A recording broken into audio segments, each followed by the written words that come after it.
Crisis on our southern border continues to escalate.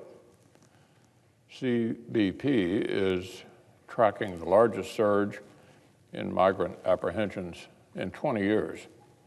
Unaccompanied children are literally piling up in close quarters. It turns out when politicians spend a 2-year campaign advertising amnesty, people actually listen.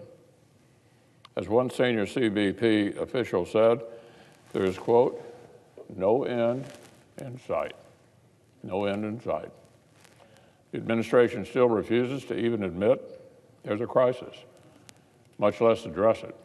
We keep hearing strange, mixed messaging from the White House podium like, now's not the time to come, as if there will be a good time to break the law and come illegally. And the White House will let us all know when that time is, I assume.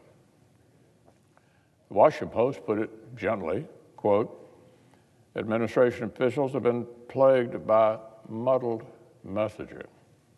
Boy, that's an understatement. But actually, when you look at Democrats' actions, the message isn't mixed at all. That's the problem. For months on the campaign trail, President Biden spoke directly to potential migrants. At one point, he said, quote, you want to flee? You want to flee? You should come. That was President Biden.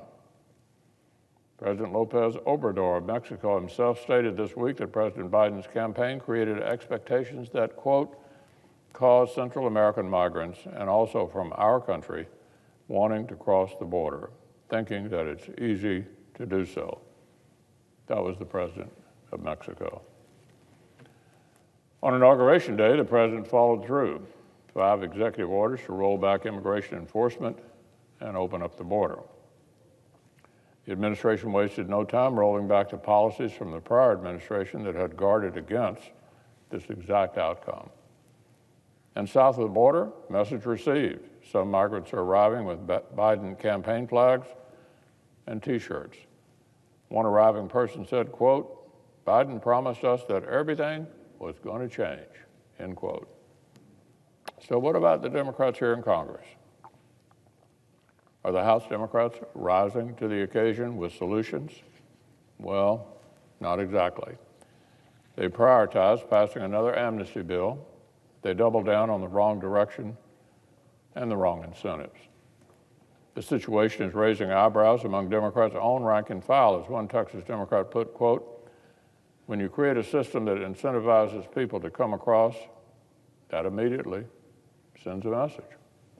Here in the Senate, our Democratic colleagues decided to go the route of obstruction.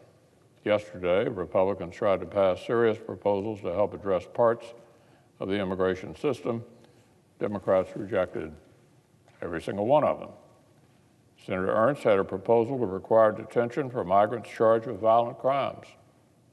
Not exactly a radical idea. Democrats blocked it. Senator Cruz had legislation to raise the stakes for repeated illegal entry. Not exactly rocket science. Democrats blocked that one too. Senator Blackman, Senator Lee tried to combat child trafficking within the asylum process, and Democrats even blocked that. The farthest left ideology on these issues is keeping Washington Democrats from upholding the basic responsibility of government, ensuring the integrity of our borders and protecting our national security.